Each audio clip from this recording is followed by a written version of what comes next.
Hello friends, welcome to the Techly Zen channel. So friends, today I will talk about InWin ModFree Mini-ITX series.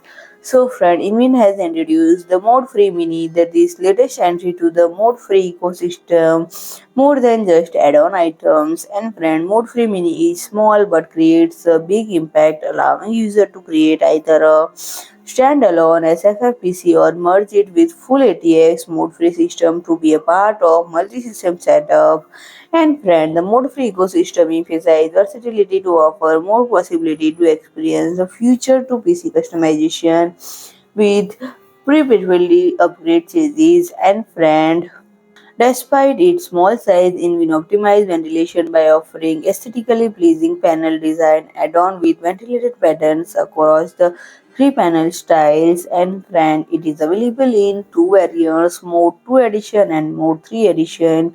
Mode 2 edition is based on ModFree Mode 2 module at the main frame. And friend, Mode 3 edition is based on ModFree Mode 3 module as the main frame. And friend, user can install Mini-ITX motherboard, full-size ATX 12V PSU, 170 mm maximum, 2.5-inch SSD into the main frame, and stack additional Mode 2 or Mode 3 modules on the top, accommodate a GPU, a liquid cooling radiator up to 240 or 280 mm, and additional storage drives, ramping up performance and capabilities. And friend, if you like my video, please do like, share and comment, and don't forget to subscribe my channel and press the bell icon.